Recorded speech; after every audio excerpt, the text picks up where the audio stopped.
Hai kamu, saya Jen. Welcome to my channel. Твой пыл курались именно волю по годам с армом совместным. Забыли облететь планеты небольшом. Барабанит дождь, тоска, печаль, но ты светом добра озарила. So today we are not going to talk about pendidikan awal kanak-kanak sebab saya belum susun topik-topik dia. Kalau pasal pendidikan awal kanak-kanak nih, kita mesti bahas dia dari topik 1 mengikut urutan. Sebab we must know the basic first before kita pergi lagi ke topik profesional ataupun ke topik yang lagi mendalam. Oke?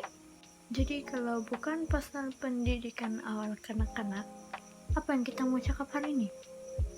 Apa yang kita mau bahaskan nih? Begini cerita dia. So dalam 2 hingga 3 minggu lalu, well, actually this is a sad story lah, sebab dalam 2 minggu ataupun 3 minggu lalu 5 ekor kucing saya sudah mati disebabkan parvovirus. Yes, bagi pencinta kucing di luar sana, kamu tahu apa itu parvovirus kan? Jatuh. So, apa itu parvovirus? Pasti semua mau tahu kan? Apa itu parvovirus? So, benda ini saya mau bahaskan pada hari ini bersebab. Dan sebab dia kamu akan tahu di ujung video ini. So, stay tune sampai habis. Oke? Okay, so about parvovirus. Let's answer some questions first. So, question number 1. Mana datang parvovirus? So, parvovirus nih sebenarnya sudah ada di sekeliling kita pun. Ada di tanah, ada di mana-mana tempat yang kotor. Misalnya, tong sampah. Selain itu, lagi-lagi mestilah di tempat buang air kucing. Nah, kalau 1 hari tidak tukar sekalipun, confirm lah, boleh terdedah pada parvovirus. Boleh jadi tempat mereka membiak, oke? Dan boleh membahayakan nyawa si miau-miau. Punca sebenar datangnya parvovirus ini adalah dari anjing, oke? Anjinglah pembawa pertama parvovirus ini. So, question 2. Adakah parvovirus bahaya sangat pada kucing? Yes, parvovirus ini sangat amat bahaya kepada kucing sebab dia mematikan, lagi-lagi kepada anak kucing hinggalah kucing yang sedang membesar ke peringkat usia remaja. Oke? Dan biasanya parvovirus ini tidak menunjukkan simptom kepada anak-anak kucing. Mereka akan terus mati. That's a sad news to hear. Sebab kalau kepada anak kucing nih, kita langsung tidak boleh nampak dia punya simptom, melainkan satu, yaitu kekurangan tenaga ataupun kurang aktif lah. Contoh macam dia ini, contoh anak kucing kamu 2 bulan, usia 2 bulan lebih, bermakna dia sudah boleh berjalan kan, dan dia akan sangat aktif. Tapi kalau tidak aktif secara tiba-tiba, bermakna dia sakit lah. That's why kalau dia sakit sedikit pun kita harus bawa pergi vet, dan ia boleh membawa maut sekiranya tidak dirawat atau lambat dirawat. Dan biasanya parvovirus ini tidak akan menunjukkan simptom dia kepada anak kucing lah. Biasanya mungkin hanya akan menampakkan anak kucing itu lemah, tiada semangat begitu. So, mungkin hari ini dia lemah, esok mungkin si miau-miau akan tiada sudah. Okay, so parvovirus ini sangatlah bahaya. Question 3. Apa simptom-simptom parvovirus? Oke, simptom-simptom dia macam orang sakit juga, tapi dia lebih kepada semua, which is selesma, demam, cirit-birit, muntah-muntah, apalagi tidak selera makan minum. Jadi kalau ada satu saja pun simptom yang kucing kamu tunjuk ataupun nampakkan kepada kamu, cepat-cepatlah bawa pergi jumpa veterinar lah, sebab kita tidak tahu kan sakit apa yang dorang ada. Lagi pula kucing, dorang mana boleh kasih sampaikan nang apa dorang sakit, dorang tidak boleh bercakap. Melainkan dorang boleh tunjukkan sifat-sifat sakit. Contoh macam dia berak sini sana walaupun dia pandai berak di pasir kucing. Bermakna dia sakit kalau dia berak sini sana daripada tempat yang dia biasa lah. And apalagi kalau dalam sehari itu dia tidak berhenti mengiau saja, bermakna dia sakit. Okay? So kena bawa pergi veterinar secepat yang mungkin. Dan tujuan untuk bawa pergi veterinar nih, walaupun dia sakit sedikit saja, kita harus bawa dia juga, sebab kita tidak tahu sakit apa tuh. Mana tahu teruk, kalau dikasih biar lama-lama teruk, kalau tidak lain lagi lah kan. So asal sakit-sakit bawa lah ya. Kalau sayang sangat dengan si bulus Anda, bawa saja. Okay? Pergi kerajaan kah, swasta kah? Kalau saya bawa pergi swasta lah, pedulilah habis duit kah apa kah, yang penting dia orang sihat. So question number 4, apa rawatan bagi kucing berparvovirus? So kucing saya yang pertama dapat parvovirus adalah si bulat. Kini sudah tiada lah, dan time saya bawa dia tuh dia 50-50 lagi, dia punya chance untuk kembali pulih lah, itu yang dokter cakap. Dan saya sendiri pun tidak tahu yang dia dapat parvo, sampailah dia kasih tunjuk separuh daripada simptom tersebut. So basically kalau pergi jumpa dokter, diorang akan bagi antibiotik untuk mengelakkan jangkitan lain. Misalnya macam jangkitan paru-paru, jangkitan asal jangkitan lah yang melibatkan bakteria atau virus-virus lain, macam virus Charlie-G kalau tidak silap, yaitu virus yang menyebabkan selesma yang tidak pandai sembuh-sembuh lah. And then diorang akan bagi obat cirit-birit sekiranya si miau-miau cirit-birit, untuk berhentikan dia cirit-birit lah. And then immune booster untuk bantu immune system si miau-miau supaya dapat lawan penyakit. And then multivitamin, sebab kucing yang kena parvovirus ni sangatlah akan mengelak daripada makan, sebab diorang tidak tenaga lagi ngomongnya, mau menelan gitu. So dokter akan bagi multivitamin, kamu kena force feed itu multivitamin kepada dorang lah, kesian lah kan, tapi apa boleh buat, memang akan nampak tersiksa tapi demi kebaikan dorang lah.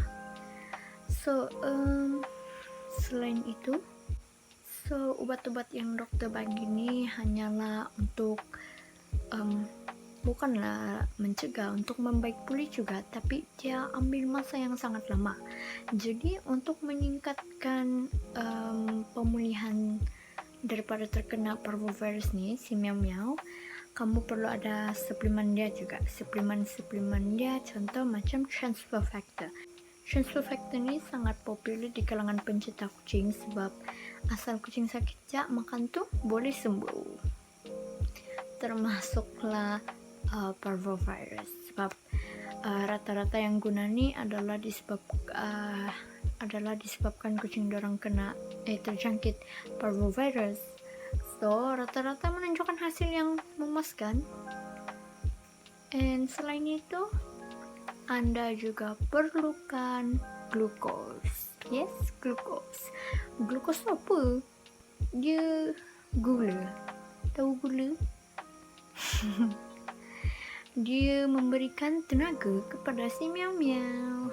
Gitu. Sebab yalah, kucing yang kena parvo ni akan sangat lemah dan tidak aktif kan.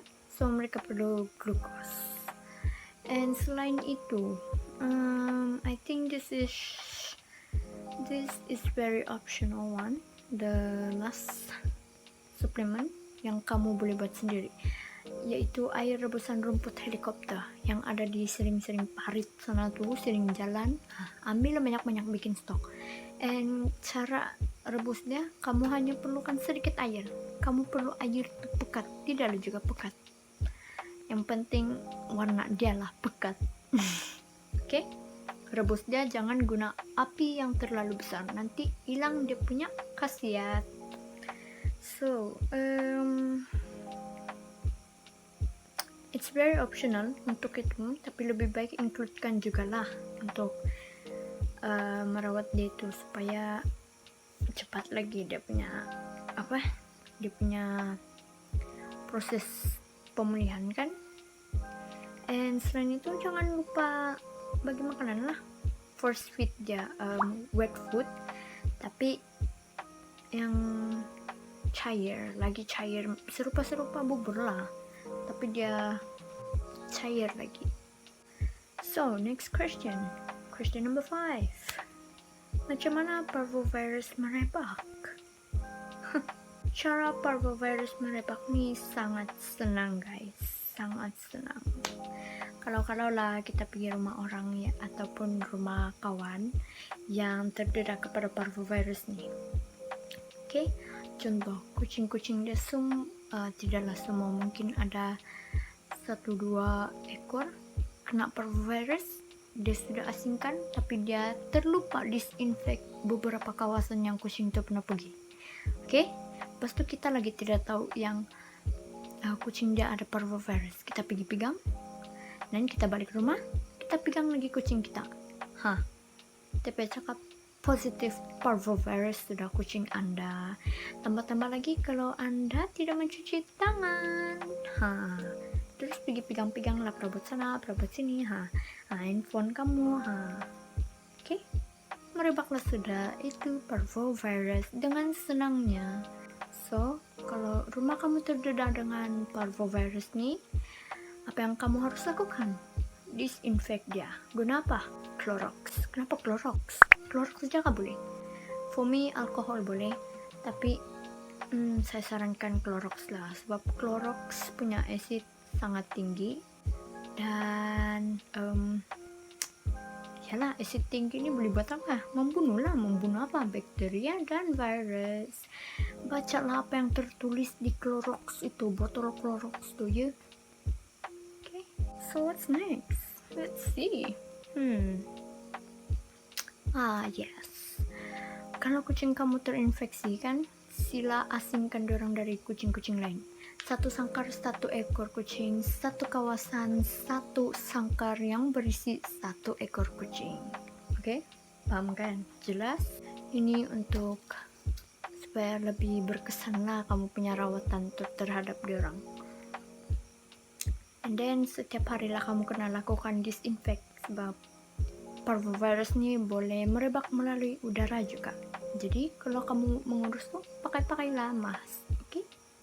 Jangan hirup udara yang terinfeksi itu, pas tuh bawa pergi satu tempat yang tidak terinfeksi, kamu pergi hembus di sana, sudah terdedah dengan parvovirus. I think that's all the question I've answered. Marilah kita bercerita sedikit lagi tentang 5 ekor kucing saya yang bernasib malang disebabkan kecoyan saya dan juga kawan saya itu. So ceritanya begini, kawan saya hari itu ada bawa kucing dia datang rumah saya, dia minta tolong tengok kucing dia sebab kucing dia lemah, dia bilang. Saya rasa kucing dia baru dalam usia 2 bulan lebih. Dia baru beli kucing berbaka mahal, kucing Maine Coon. Dan dia tidak tahu bentuk kucing tidak sehat sebenarnya, ataupun terdedah ataupun terjangkit dengan parvovirus nih. Excuse me. So by the time flies about 2 to 3 days, ada 1 ekor kucing yang ada satu ekor anak kucing yang sudah sejak dalam rumah dia lah. Kucing dia punya anak mati, like suddenly mati, no symptom of sickness, then die just like that. So dia terkejut lah, and then pada hari kematian anak kucing tuh ngam-ngam juga kucing Maine Coon dia nih sakit. Dia bingung lah, dia risau sebab lemah-lemah sejak tuh kucing Maine Coon dia. Jadi dia bawa pergi sini, ntar pergi sini kasih tengok saya konon. Sudah tengok kami try kasih makan dia itu wet food yang cair serupa ala-ala bubur lah begitu. Sudah kami kasih try dia makan, terus dia tiba-tiba bertenaga balik. Boleh sudah dia main-main konon. Terus dia nampak sehat, kawan saya nampak sehat, dia bawa balik lah konon. Tapi rumah saya sudah terdedah dengan parvovirus, semua terjangkit, automatic sudah. Tiap lagi mau cek-cek, tapi time itu memang saya tidak tahu lah yang itu adalah simptom parvovirus. Saya ingat biasa-biasa saja. You see guys, that's why sakit-sakit pun kamu kena bawa kucing kesayangan kamu pergi jumpa veterinar, okay? So beberapa hari kemudian kucing saya yang pertama kasih tunjuk simptom adalah si Bulat. Saya dapat rawat dia selama seminggu kah juga ataupun 5 hari, and then dia meninggal karena nasib, like bukan semua orang tidak nasib lah. Buat saya rasa si Bulat boleh survive, cuma dia tidak survive disebabkan itu drip. Kamu tahu kan drip yang biasa orang sakit ampai itu kan, kena sambung air. That's what we call drip. And then ada jarum di sini tuh kan. Di sini kan di sini. I don't know lah. Tapi kena sambung air. So kami sambung air si Bulat supaya badan dia tidak terlalu kaku sebab dehydrate kan, kurang air. And terus dia ada chance untuk hidup, tapi disebabkan gam untuk pegang itu dripper punya jarum tuh terlalu ketat, jadi darah tidak dapat berjalan dengan lancar. Dia akhirnya disebabkan itu dripper punya gam, yang gam bandage tuh, abaikan jala bunyi anjing tuh, terlalu ketat itu gam bandage untuk kekalkan posisi itu dripper punya jarum. I just cut like sini atas bawah, sebab saya tidak gam bandage tuh, jadi takkan saya mau buka habis kan. So biar saya sudah gunting atas dan mana atas nih, atas bawah, di tengah tuh tidak masih begam, dan saya nampak sudah macam menggarung-garung sedikit. Tidak lama lah nih, tidak ada, sudah macam tangan dia yang dari kecil comel-comel pergi mengembang macam beruang punya tangan kan. Lah itu lama-lama aku saya pikir sekali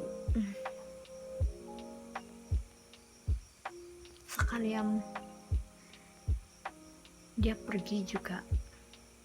Terus time saya mau kubur dia, saya mau buka itu dripper, saya gunting habis.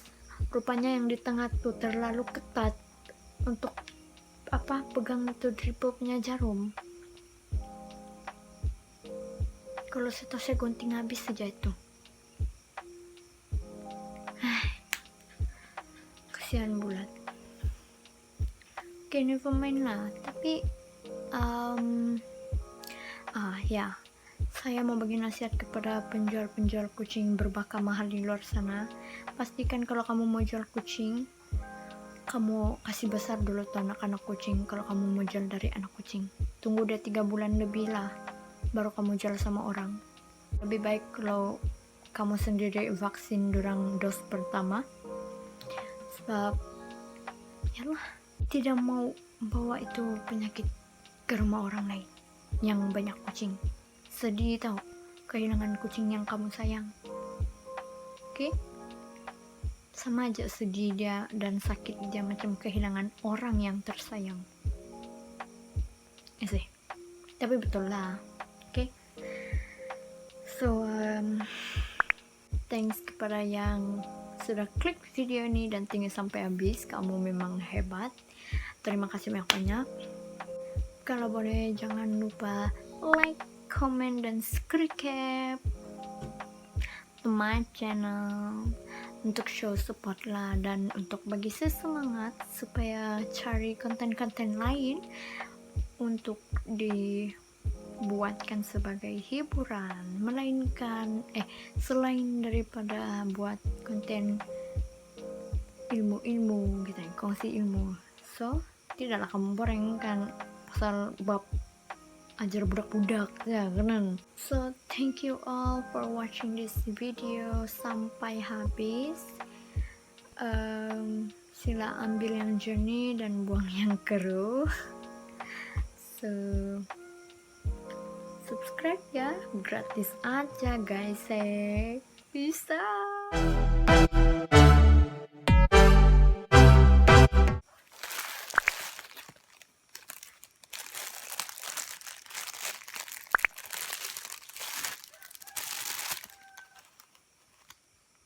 Cemilkan, astaga, tidak sempat diorang main.